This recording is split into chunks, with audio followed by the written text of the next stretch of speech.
All right.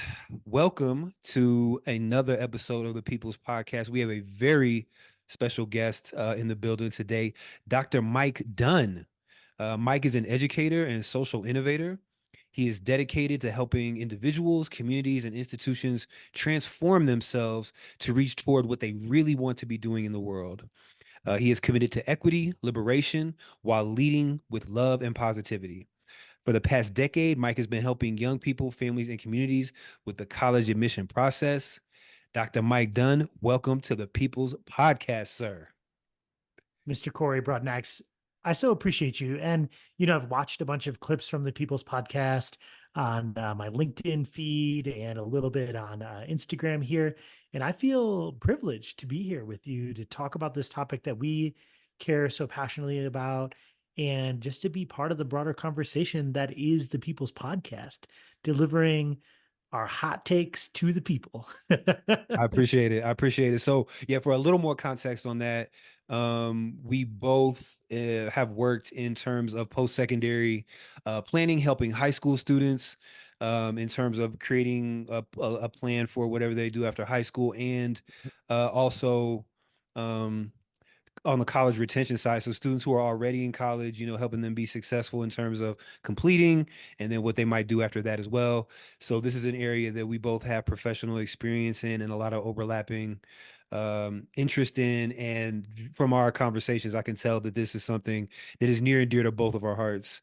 Because we'll be the only ones in lunch talking about college admissions process and financial aid. Everybody else is bored, but me and you Yeah, are that's right. That's me and right. you are having a good time. Okay, Dr. Mike, so we're gonna jump right into it.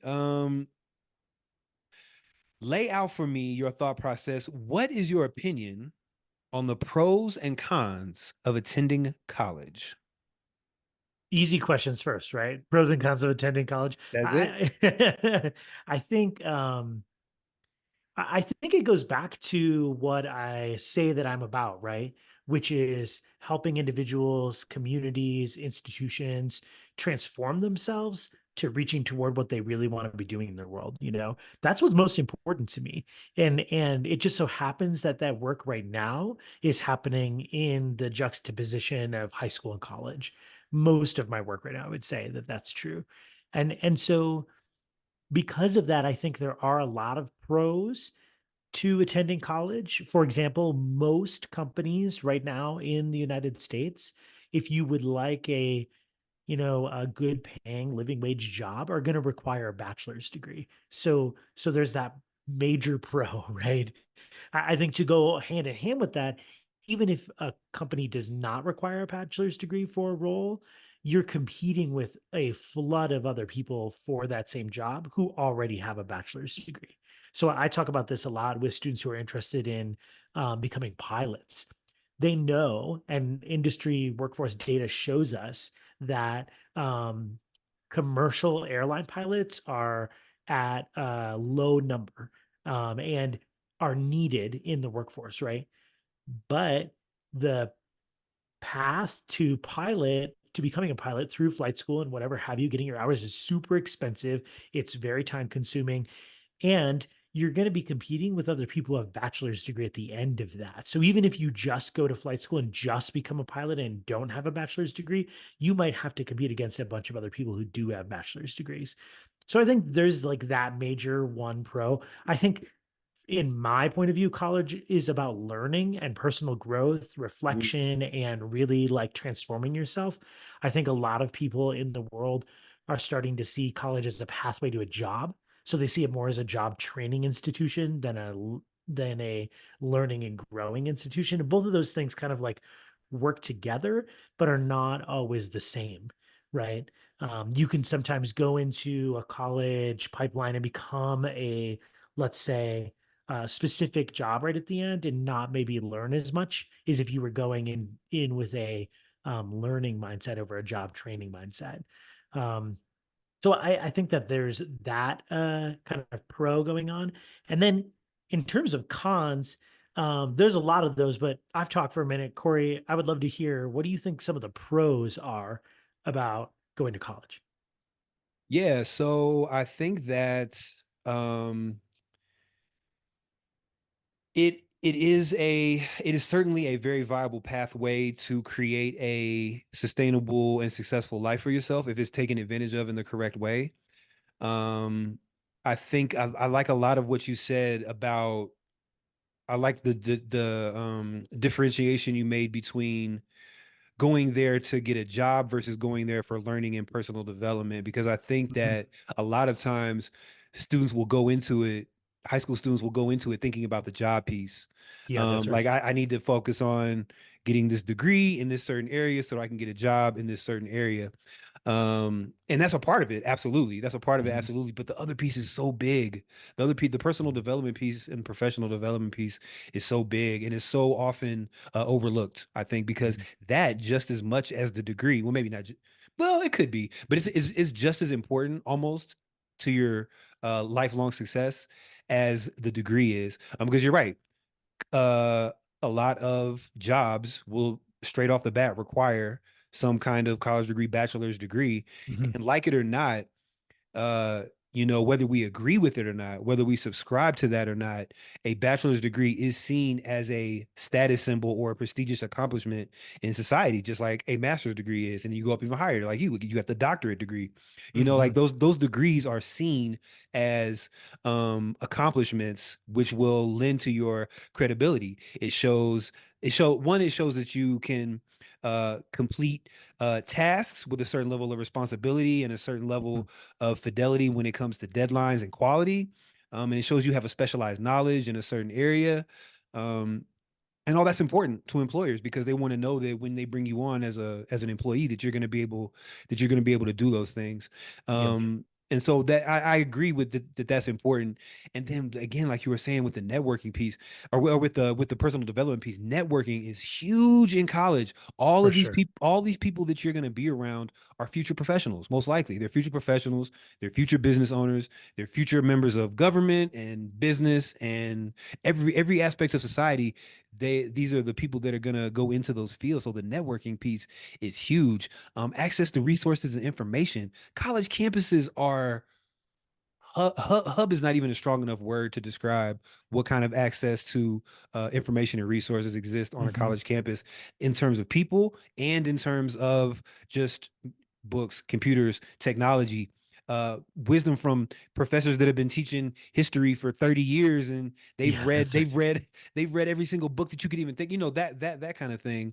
And all that kind of stuff can be accessed without going to college, but it is concentrated on a Mhm. college campus, and you can literally not, you can't turn your head without bumping into a resource or meeting somebody that you should be networking with. Whereas if you're not in that, you would have to probably look a little bit harder. But I think college, the pros of college are, it can really, if you utilize the resources and you have a plan going in, Mhm. and you really take advantage of it, that it is an absolute pathway to having a successful career and a successful life.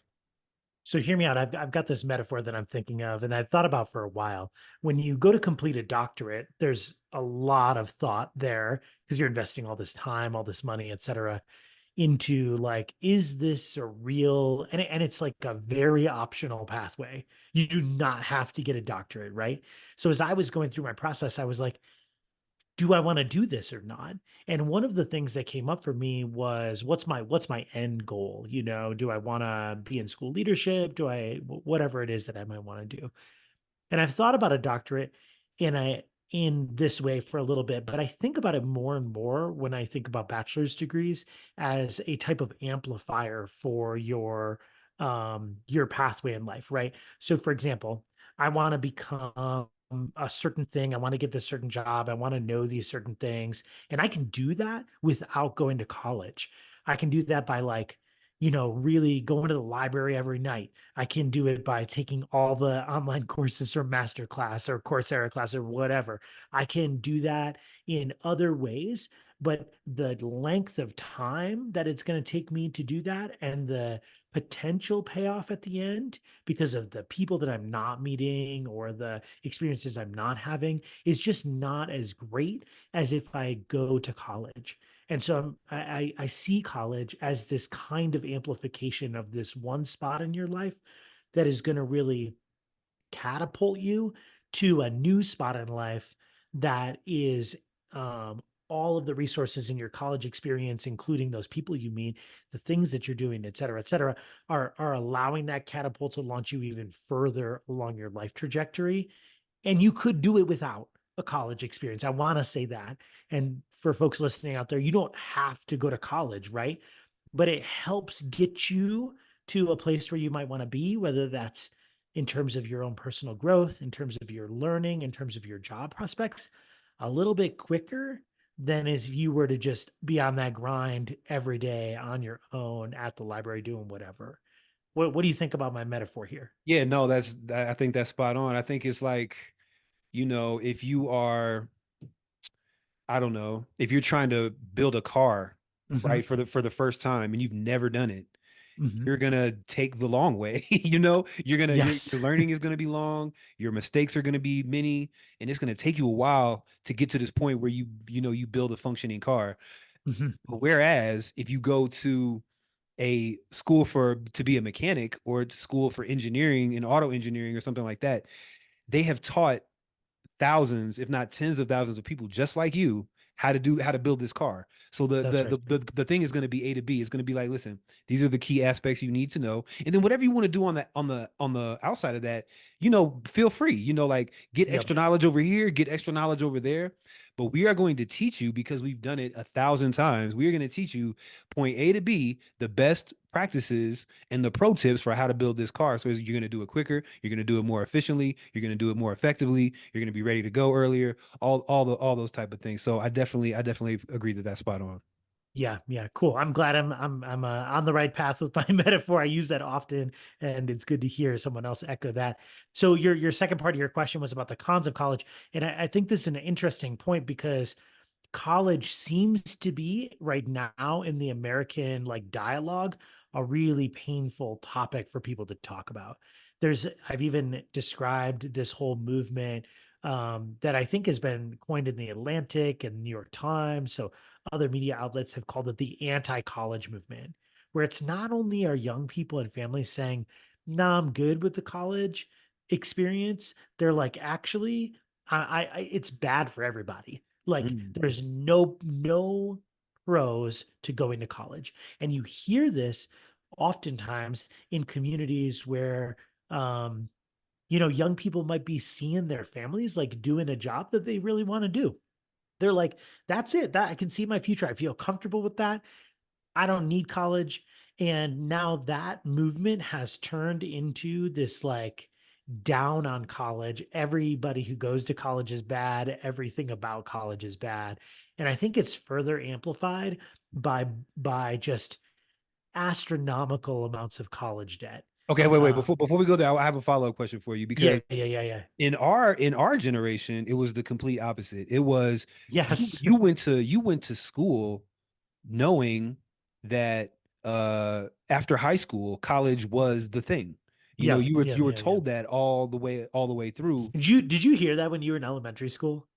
Like your As teachers early, were as like, early teachers were, my parents were, "Yo, and they instilled that. They were like, college is the thing after yo, after high school.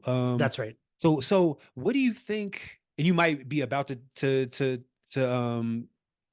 tap into this, but like, what can create such a drastic change in Mhm, perspective, literally a 180 from not that mhm. not that long ago? Yeah, I mean, I think one of it is an economics argument. Like the college that you and I attended when we were growing up was so much cheaper than it is right now. True. In the last 25 years since or I guess for in our case like 15ish years since we've been in college, um the price has just gone up and up and up and up and up. You're talking about like 3 to 5% gains per year Yeah. since the like late 90s, you Yeah. know. So and that has turned a lot of people off. They see a college price tag, let's say a private small college in that advertises a lot in their area. And they just like, what's the tuition to that place? Let me look it up. Oh, it's 40K. What? 40K is like untenable for some people, and it's insulting. I think some people are like, 40K is too much And it's actually insulting that you're asking me to pay that, because do you know what it's like out here in this economy? Yeah. Like, do you know how much groceries cost right now? Right.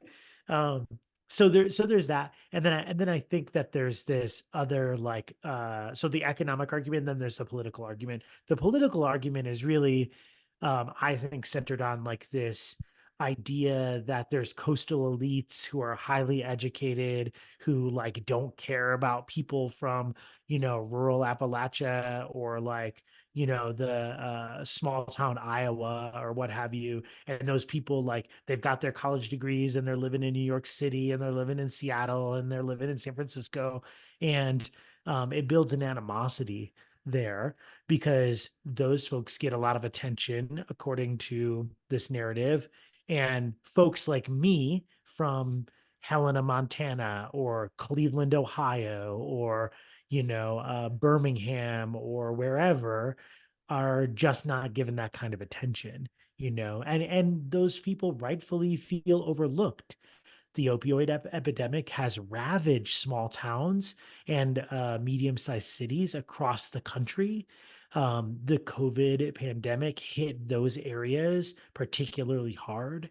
You just have this uh, deep political animosity that has built up. And then now that has turned into this anti college sentiment, Mm, which is there's a belief amongst some folks that college degrees, make you forget about your hometown, or make you, want to go live in New York City and give up all your Midwestern values to something cosmopolitan or different, or whatever, the buzzwords might be. So I think both the political and the economic arguments are working against colleges these days, unfortunately. I think the other thing that's working against colleges these days is time.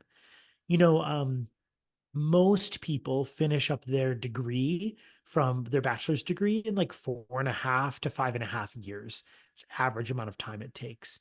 Um, and I would argue that you could actually accomplish probably the same amount of learning in a much shorter amount of time. I think colleges built on the Carnegie unit, which mm, says X amount of hours and over X amount of weeks equals blank learning. And that, like, mathematical formula is not representative of like human learning and growth in the way that it happens now. And because of that, you've got 122-hour bachelor's degrees, 16-hour semesters, um, that are all built on an antiquated model. And people are like, let me just take things at my pace. And if I want to go faster, I can go faster. And if I want to finish in two mhm. and a half years, let me get out in 2.5 years. And I think that's compounded by every year you stay in college, you add another 40K onto your Yeah. docket, So I think that the time factor is a problem that maybe not as many people are talking about. And also, and you and I know this because we work with high schoolers, right?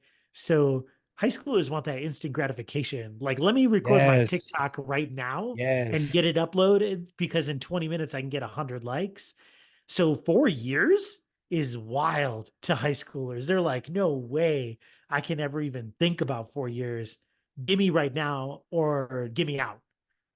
Yeah, yeah, you're saying a lot of things that I resonate with. I think obviously the money factor is a big deal. We're talking tens of thousands of dollars easily, for your typical college education over the course of year. You can easily hit 100,000 if you're not careful. Mhm, And even over that, and that is a significant amount of money to most people.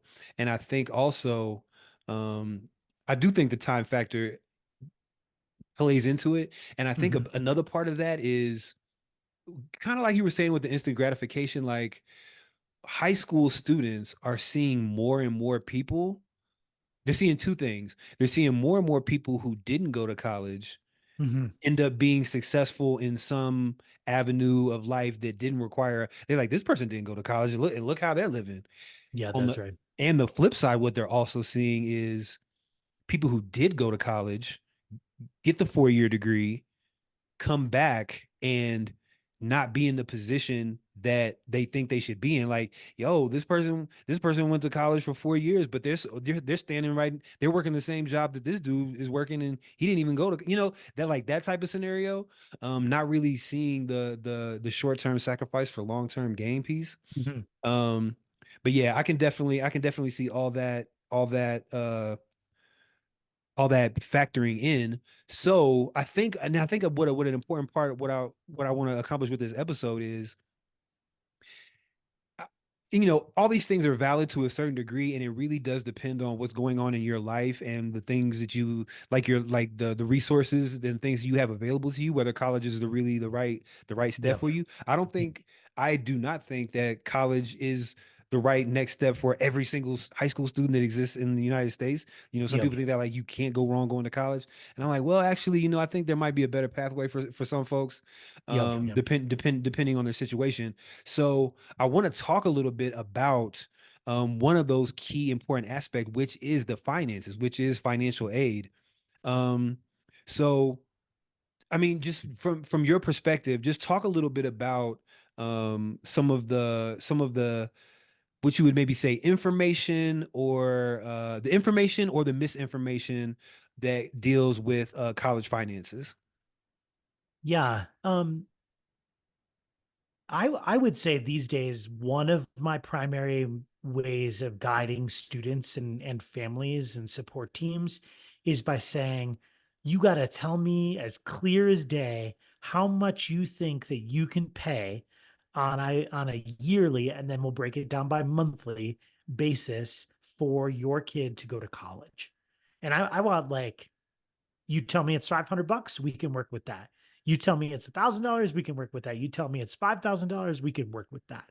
But I would suggest anybody listening to this podcast, anybody listening to any kind of podcast, anybody thinking about supporting a young person going to college, the first conversation that has to happen between um, stakeholder groups, so like parents or other folks that are going to support the student in going to college, is getting clear with that student as quickly as possible. So let's say ninth grade, 10th grade, at the latest 11th grade, about how much the family can support the student in college. And the reason why I say that is because there's some wild prices out there for schools. You're talking like the most expensive colleges in the country, according to the sticker, are capping out at like 80, 85K a year, right? That's wild. That's a wild amount of money, right?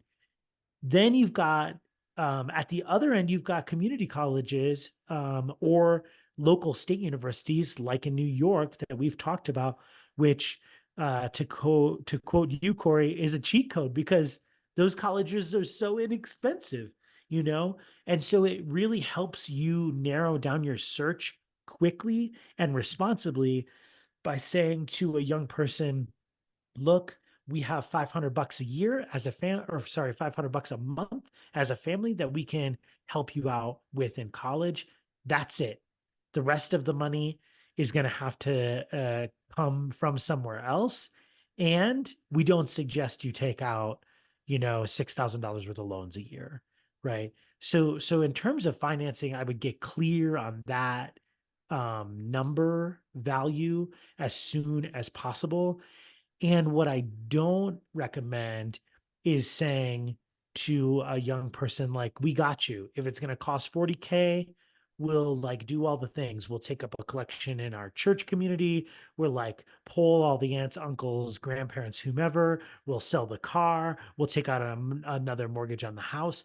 All of that is really ignoring the purpose of college. The purpose of college is learning and helping your family continue to generate generational wealth. And because of that, um, taking out a second or third mortgage on a home is like the antithesis of that move, or selling the family car or doing all those other things that Yeah. people are willing to support with, but I think are actually working in the wrong direction. So that's kind of my first set of advice. Get super clear and don't make rash decisions about your Yeah. finances. I remember it was over a conversation at lunch, and you talked about that generational wealth piece, and that is a way that I had never thought about it before. Because Mhm. like because with these parents, I mean there's a lower cap on like what a student can take out in their name, That's right. but those Parent Plus loans, they will, if you are approved for those Parent Plus loans, they will give you as much as you can take. They will give you as much as you can take, and that will put you into debt quickly with the quickness. And I'm like, and when you were talking about it, and you were like, yeah, that's a big hindrance to generational wealth and trying to build that for your family, because now your parents are burdened with this payment that is going to start. I think, what is it, like 6 months after you? I don't know. For the Parent Plus loan, is it different? Is it what is it till they get out of school? 6 months after you graduate. Yeah. 6 months after you graduate, yeah. So, Mhm. and like in those monthly payments, it's like that could be put into something else. Because I think, Yeah. and something else that you said is getting clear on realistic expectations. So Mhm. many times I've talked to high school students, and you talk to them about what college they want to go to, Mhm. and it is the colleges that they come up with are colleges that they see on TV, colleges that are Mhm. big time sports programs that are all over television and social That's right. media, and it's like, Listen, the Big Ten, the ACC, and the SEC, the most popular colleges in the country for admission outside of the Ivy League universities. Why? yeah, Because big sports, you know? yeah, yeah, and then so it's like, okay, but if you're not an athlete, Right. what? So digging deep, and then when you say, so I went, hey, I want to go to I want to go to, I don't know, St. John's, or I want to go to Mhm. Duke or University of North Carolina, which are great schools. Do Mhm. not get me wrong; these are great schools. However, now I'm like, now I dig a little bit deep. Okay, why do you want to go there? What have you heard about the school? And the answers are 95% of the time they are so shallow. Oh, I like the geographical area, which is a good, what I'm saying, or I Sure. like the thing. But have you dug into the majors? Have you dug into Mhm. the student body and the percentages of students of color versus Mhm. whatever you're looking for? Have you studied the faculty in the area that you're interested in, if you have That's an right. area that you're interested in? And there's just so many factors that go into a college Mhm. decision that they just haven't thought about, and they're just like, oh, this is the college that I see pop up on my social media feed, or this is the Yeah. big, or if I'm from North Carolina, these are the big colleges in the area that I want to go to. So these are the colleges I want to go to. But that is not enough good reasoning I mean, you can apply all you want to. Sure, And sure, and, sure. e- and if you get in, congratulations, because those are not Mhm. easy schools to get into. And even some of these great schools, to your earlier point, some of these great schools, some of them have very good financial aid packages That's depending right. on your financial situation. Like, but so if your parents are balling out of control, making, six figures each, and You're own paying 80K. and they That's own a it, house, right? yeah, your financial aid is gonna be almost not, like very little, and you're gonna have to pay that out of pocket, because they have a whole formula that they use. They use your parents' income and your assets, and they be like, okay, this is what we think you can pay. I don't That's always right. agree with that number. Yep, Parents yep. parents never agree with that Yeah, number, that's right. but it is a number that's calculated through a formula through FAFSA. But I'm saying all that to say, depending on your financial situation, you could go to an Ivy League school for free if your financial That's right. situation calls for it. So again, it's about knowing these details, getting into the weeds with it, and the nuances of this decision, and saying, hey, this college might be super expensive, but in my current situation, I can actually seem to afford this if X, Y, and Z happens. Or it might be like, actually, there's a 40K gap there that is not going Mhm. to close unless I find $40,000 worth of scholarships, which is very difficult to do and very challenging. So Yes. it's like, if unless I can cover that 40K gap, my parents are going to have to take out 40K a year. That's not okay. That's really No. not okay. Let's take a super clear example so listeners can understand what we're talking about, right? So, let's say you are applying to a local college you've heard a lot about. Let's say we'll take an upstate New York college, Syracuse University, right? Mhm. Lovely town.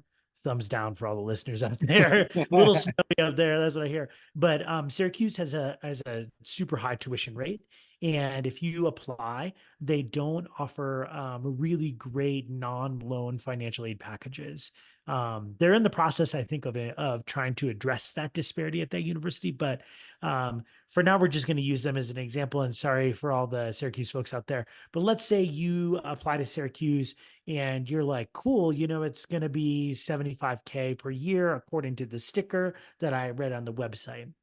So I apply, maybe I'm Pell Grant eligible. So I get a Pell Grant and then, or maybe I'm not even Pell Grant eligible. Let's say I just am able to get like a small grant from the school for $15,000 a year. Cool, 15,000, 85K minus 15K, you're down to 70K, right? You as the student can then take out, let's say, $6,500 or $7,000 in loans for a year.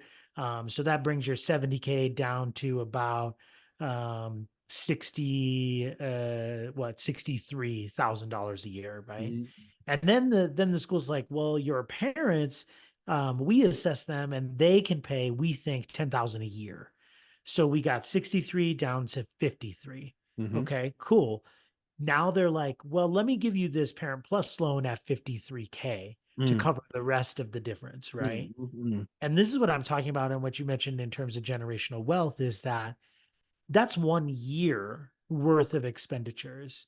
So at the end, the student is going to end up with, let's say, $25,000 worth of loans. Mhm. Then the parents are going to end up with $200,000 worth of loans, right? Yep. Let's Yep. just imagine that the parents said, nah, we're good. You don't have, you can go to, SUNY Buffalo and maybe even start at, the Bronx Community College, two Mhm. years there, transfer to SUNY Buffalo. You get that little out of the city experience. You live in Buffalo. Don't know if I'd recommend that, but no, Buffalo is a nice town. But Shout out to Buffalo. shout out to Buffalo. Yep. And and that cost, it might cost you $20,000, um, or maybe like $40,000 over 2 years that you're living away in Buffalo and doing your thing there. You're still having this quote unquote college experience away from home, but you're ending up in debt here, maybe 20K at the end instead of 225 or 30K. And imagine what you could do if you had an extra $2,000 a month instead of paying off that $200,000 that you owe. With your kid, you can say, let me just drop this 2K in a savings account for you every month. So in 10 years, when you turn 32, you're ready to buy your first Mm. house, right? Love it. I love Um, it. or let me just say we can help you out with some rent in your first apartment. As soon as you get out of your first apartment, we can also financially support you with maybe a car or something like that. That's really going to get you on your feet and really going to help, propel your life in a positive direction. Instead of just dumping that 2K a month into this student loan debt that has some silly high, interest rate, and you're never really going to pay it off. So that model of generational wealth is what I'm talking about. Is we're talking about like life changing, Yeah. help your kids get a home, help your kids like do all these other things that are possible in life. And it doesn't have to be this, I want to go to Syracuse and just get my degree from there because I need that Syracuse experience. So that I think is really what I'm talking about when it comes to generational wealth. The other thing I want to just mention really quickly is that there are about 30 to 50 colleges in the country that do cover full financial need. And those colleges are real gems, except they're exceptionally difficult to get admitted to. And so, we'll take like there's New York examples all over the place, right? But let's take an example from somewhere else in the country. How about here in Colorado? Colorado College is a small liberal arts school down in Colorado Springs. That's about an hour and a half south of Denver. And they will literally package you with no loans if your family is demonstrating financial need. Um, you'll be able to use some grant money potentially, and you walk out of there with a 4-year degree and $0 in debt. And that's wild But the reason why they do that or why they can do that is because they only accept a certain number of students per year. Yeah. So your likelihood of admission is super low. So when people talk about getting full rides to school for financial need, right, for specifically financial need, you're not talking about a lot of colleges, and you're Yeah. also not talking about colleges that are easy to get admitted to. So you got to keep that in mind. Yeah, you're saying a lot of important things, and I want to make sure I get them all. So that first piece about schools that are 100% need met, this is Hmm. why your high school performance is so important. Like, don't start if you really want to go to like a top tier college and have and even a college like a Syracuse or a college like a Duke or or a Ivy League college. Yeah. That starts in the ninth grade. It starts in the ninth Hmm. grade with your not only your grades, what activities are you participating in? What extracurriculars are you participating in? How are you going above and beyond and separating yourself as a student and a student leader within your school? And they are going to look at all 4 years. So you can't decide your junior year when you're applying for colleges. You can't decide then, oh, Let me now just it's go to Cornell. yeah, now it's Yeah. important. Now I need Yeah. to Yeah. start paying attention in class and turning my assignments in on time and really studying and getting good grades. No, no. Yeah. Your college acceptance will be a culmination of your high school performance, all 4 years. And the higher, the harder the school is to get into, the more of your the more of your high school experience they're going to take into account. Those high end schools, they are looking at every single detail from ninth grade all the way to 12th grade. Every single thing. So that was my first thing is like, yes, okay, I want to go to Duke. I want to go to Georgia. I want to go to, whatever the big name college is. Hmm. You need to start having that attitude and applying that to your work ethic starting in the ninth grade of your high school year, not your junior year in college. I mean, your junior year in high school, because it just doesn't work like that. That was the first thing. And the Can second thing, I add one please, follow up to please, that please, real please. quick? Is that I just want to point out that even if you do that and you get straight A's and you're president of the chess club, shout out to your chessboard there, and you're doing all the things, there is still a likelihood that you won't get admitted, That's and true. it's very high. That's You true. know, That's true. It's very difficult. everybody who wants to go to shout out to Duke just because we mentioned that a bunch on this podcast, but everybody who wants to go to Duke has all A's and a Mhm. good test score if they submit a test score and has exceptional extracurriculars. Like you're just competing against the top of the top. Yeah. And so get your hopes up, sure, strive for the best and know that it is like you're buying a lottery ticket. You are really like up against the toughest of the toughest odds. Some of the admit rates for those schools is less than 3%, less than Yeah. 5%. Yeah.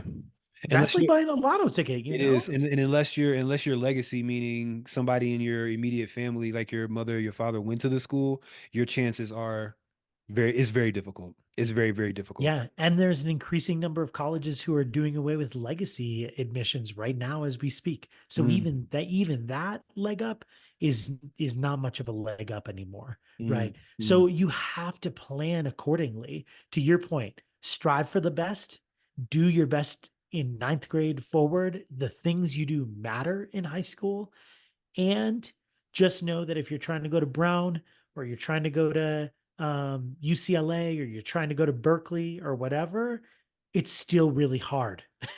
Like you Extremely, can't be you can't be extremely. surprised if you get denied from Harvard. Like Yeah, a vast majority, 95 plus percent of people do.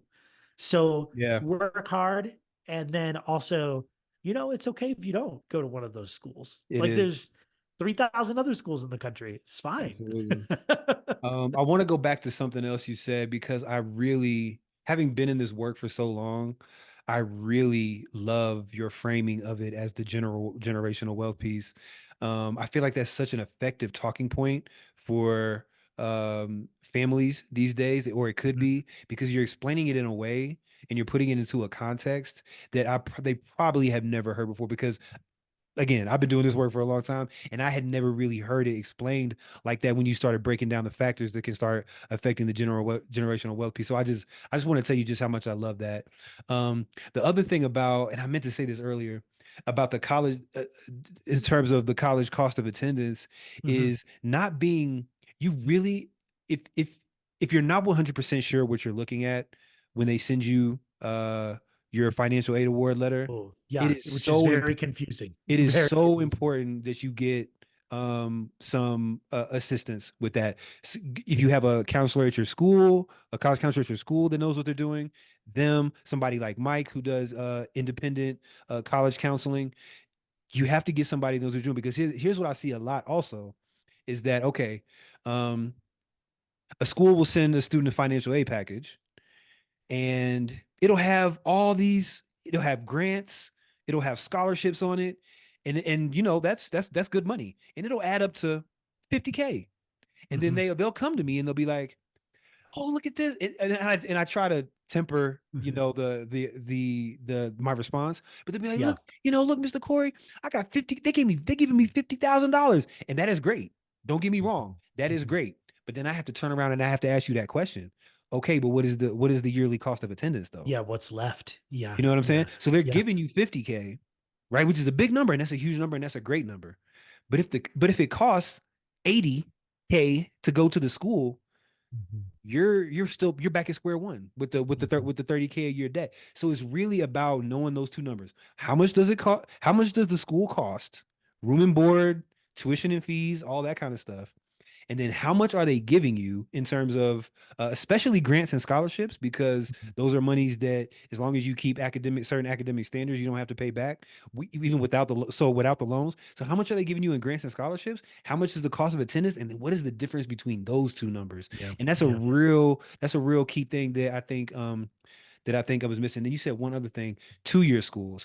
I think 2-year schools are severely underrated, and uh they have a stigma that goes along with them in terms of only students who can't make it at a 4-year school go to a Mhm. 2-year school, which is totally inaccurate. Totally inaccurate. You can I'm not we can, I don't think we have the time to like go into it in depth here, but it like a 2-year school, way less money. And the thing is, it is a nice bridge into a 4-year school, because and when you graduate from the 4 year, so if you go, let's go back to the New York example, Bronx Community College. If I go to Bronx Mhm. Community College for 2 years, and then and come out almost guaranteed, no debt, no loans, no nothing, That's right. and then I transfer and I decided to do my last 2 years at Syracuse because I figured out a way to pay for it and it's financially viable. Guess what it's going to say on your degree? It's not going to say Bronx Community College. It's Syracuse. going to say Yeah, yeah, yeah, Syracuse yeah. University. You That's know what I right. mean? So it's like, so people just got to get over this, especially students have to get over this stigma that that's something that students that can't make it at a 4-year school go to, Yeah. when in reality it's another path to get to the place that you want to go. You might, and you know what, another thing, and I know I'm rambling, I'm about to throw it back to you, but another thing about that though is colleges like a Syracuse, we'll keep using Syracuse as an example, you actually might improve your chances of Mhm. getting into Syracuse if you successfully complete a 2-year degree with a decent grade point average, because then you will have proven to them that you can handle college level work. And that's all they want is to admit students who are going to do well at the school, graduate, and make Syracuse look good. And you have demonstrated that you can get those grades. You have demonstrated that you can handle college level work. And so they'll be like, hey, this kid got a 3.8 at BCC. They're going to look at you. They're going to give you a That's serious right. consideration. And you might even actually have a leg up on a student from high school who with straight A's, just because you have that Mm. experience in a 2-year school. So the other day we were talking about I use the term college mythology a lot, like this ethos that exists culturally in the United States around what people think college is. And I use sort of silly examples, like Animal House, which is like a little bit dated of an example, but I also use what did I put down here? I also use, I like jotted down some notes beforehand, like Goodwill Hunting as an example, right? So like people have this thought about or this idea about what they think college is. And that idea, I think, can be really detrimental to responsible, legitimate pathways for young people. For example, no one talks about 60% of all people enrolled in college in the United States attend community college, which is a 2-year school or an associate's degree granting institution. 60%. That's wild, and those are some of the most diverse colleges in the country. You're talking about people who um, may want to be saving money. So you got those folks. You got people who are like, I need to stay home for whatever reason, people who need to take care of family members. You got, veterans. You have people in multi-generational homes, people from all kind, like adults, people with kids, like all kinds of walks of life on this community college campus. And that is just such a vibrant community of interesting people that you can engage with. And that doesn't, in the case of the City University of New York colleges, that hardly costs you anything. In the case of the community colleges here in Colorado, is really cheap. If you're a first generation student in California, you can go to community colleges there for ridiculously low costs, if any cost. And so I would love if people stopped mythologizing college. Like, let me get in these like deep lecture halls with, Professor so and so who's like the world renowned expert on like cellular mitosis or whatever. And let me get into like a learning pathway where I can demonstrate my success. I'm going to walk out with no debt, and then I can go learn from cellular mitosis professor and go on from there. So if we could move away from that mythology a little bit, I think we would be doing everybody a favor, honestly. Yeah, yeah. Well, we're starting right here, breaking it down. Yeah, that's right, that's right. Because we're gonna do that. All right, so we're gonna wrap this up. I just want to know, so you had, let's say you have the attention of high school students across the country. You have the attention of parents of high school students across the country. What is the message that you want them to walk away with? Oh man, I think first and foremost is know thyself. Mm, Think about like what would a great future and a happy life look like for you, and think about how you might want to get there. Talk to people like Corey and me who might have been doing this work for a little while, who really care about young people and their pathways and their futures, and and ask us like, hey, these are the things I really am looking forward to in the world. These are the things that I hope to do maybe with my life one day. Do you got some suggestions for me? And listen, take some time to listen. And so that would be my point for young people.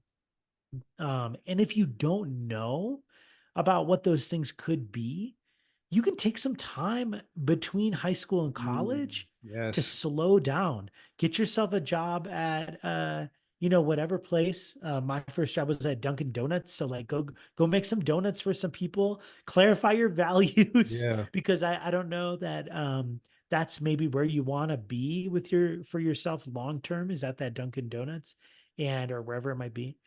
Clarify your values and then settle in, say, I don't know, figure out a path that could make sense for your life and talk to a bunch of people about it. There's lots of people that care about people in the world, and those conversations can be super fruitful if you allow them to be. So that's my suggestion for students. For families or for caregivers, guardians, those folks supporting young people, I would say make sure that you are thinking about how can we develop this generational wealth.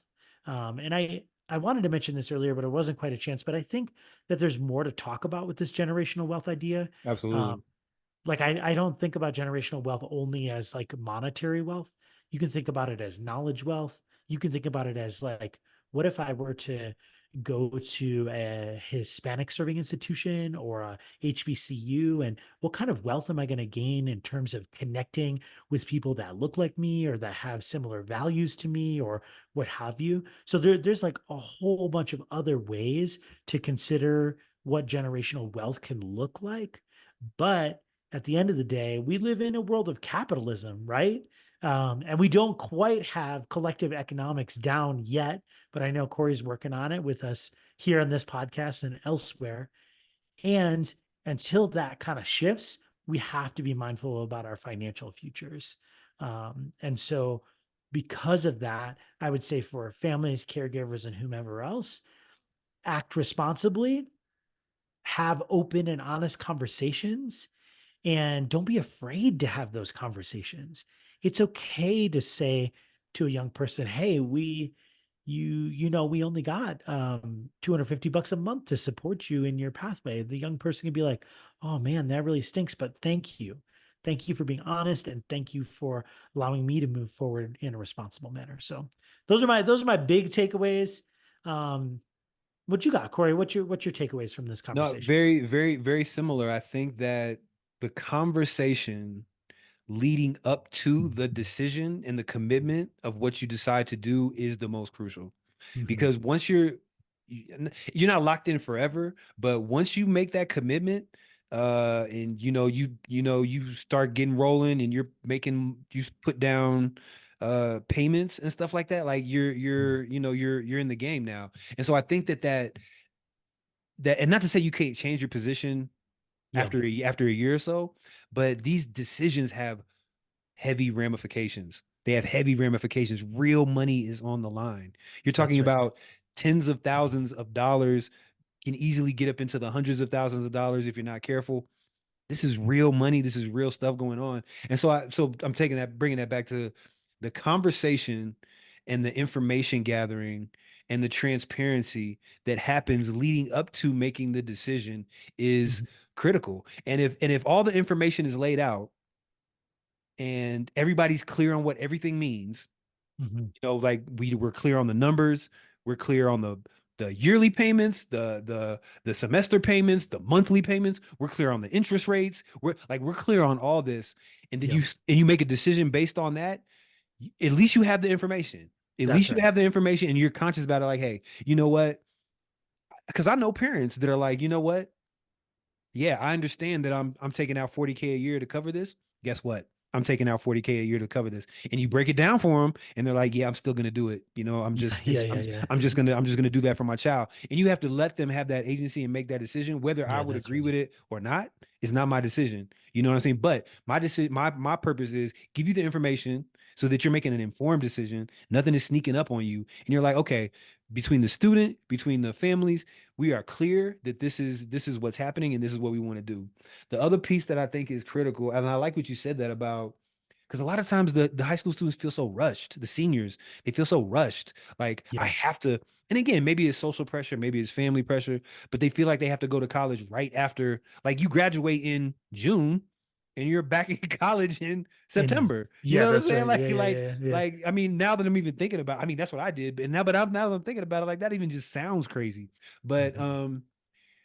thinking about it as really taking your time, make the right decision, and um, I have this thing that I say where it's like it's about the next step, not the final step. So you don't necessarily have to know what you want to major in. You don't have to Mhm. know what you want your end career to be for your Mhm. 30-year career to be. You might not even haven't discovered it yet. You might discover it while you're in college. You don't know that. But what is the right next step for you? It might be taking a year off. It might be going to a trade school, and just learning carpentry before you decide whether you want to go to college or not. And then you might end up making so much money off carpentry, which they make very good money. You Yeah, might that's end up right. making so much money off carpentry. You're like, I don't need to go to college. I enjoy what I'm doing. I'm making money. I'm supporting myself. I'm happy. I don't even need college. And you just discovered that because you took your time and you just figured out what the next thing was. So just, really, Yeah. really make that first decision an intentional one, an informed one. Talk to as many people as you can. Do not be scared to ask questions. Do not be scared to get all the information you need to feel comfortable. Because it is a big decision. So I think really the takeaway that I'm trying to get to is really be intentional and take your time leading up to this decision because it is a very important decision. Make sure you're weighing all the factors, make sure you have all the information. And then from there, it's a free will universe. So you get to make the choice that you want to make, whether we agree with it or not. Like, because me Yeah. personally, I'm not taking out that 40K. Nope. You're gonna take Nope. your ass to BCC, and we're gonna Bronx Community College for 2 years, and then we can talk. Yup. You know what I'm Yup, saying? yup, yup. Call me But up in that's 2 years but when that's you just me. finish. Unless I'm like a multi millionaire and I just got money to burn. Okay, you take. There's nuances. There's nuances. Sure, sure, I'm sure. getting off topic, but No, no, no, no. I hear that. I think part of this other mythology of school too is that there's like certain things you have to be accomplishing by certain ages. And that I think is like super yeah, destructive, yeah, and like, we hear this from students all the time, like, oh, I'm too old to be in high school, or I'm yeah, I'm so whatever young here. And I'm like, you know what? Human beings develop at different rates. And there's no one that says you have to have your career figured out when you're 22. So absolutely. then what? You could work in that career, the one thing you thought you were going to do for the next 45 years. That sounds rough if you ask me. So to Agreed. your point, it's like, slow down. Like, if I Yeah, could give myself advice at 16, 15, 17 years old, I'd be like, Mike, like, slow down. Take some time to really like be with yourself, figure out what you care about. Like, it's not a race to earn your bachelor's degree by the time you're 20 or 21. It yeah. just doesn't have to be that. You, So you know what I yeah, think contributes to that is um and it's even more pronounced in the social media era is people comparing themselves to other people. So they're like, yo, my friends are my friend is the same age as me, and look where they are. Or look yeah, at this person on social media, they're the same age as me, and look where they are. I need to be there. yeah, yeah, yeah, No, bruh, no, sis. yeah. You got Yeah, you yeah, got you have yeah. your own path. You have your own path. The like 10-year-olds that are unboxing like Lego kits and like putting them together as their like parents are, doing all of the social media posting on YouTube or whatever. Like, these kids are 10 years old, and yet they're still get like a million views on YouTube, which is raking in that revenue stream. Yeah, And it's super destructive. Like, the kid's 10, like, let the kid be a kid. yeah, And I think about that often. Like, we ask our young people to grow up so fast and get serious about their career choices when they're 12 years old, or like, have you thought about being an astronaut at 8 or whatever? And that, I think, is really, really challenging. But that's leading into a whole other podcast conversation. We could talk about developmental milestones for yeah, some yeah, for other sure, time. for sure. But yeah. Okay, hold on. One last thing I wanted to say, and then I'm gonna wrap it up. Okay. And that is for my folks who decide that they do want to go to college. They've made the decision, they've committed. College, just like almost anything else in life, is really what you decide to make it. If you go into it um focused on that personal development, focused on that professional development, focused on the networking, focused on taking advantage of the resources that human and otherwise that colleges have to offer, you are going to have a very enriching experience that will be worth most likely be worth the money that you're paying. If you Mhm. go and all you're doing is you're going to class, coming home, going to class, coming home, and you're just there to get a degree, you might want to rethink it, because you can get that, you can do that at any time from anywhere, and it's really about you're paying the money, utilizing the other things that come along with a college degree, that you're not going to have access to if you're not on a college campus. So really going into it, knowing like I'm here to take advantage of this opportunity in every single way possible.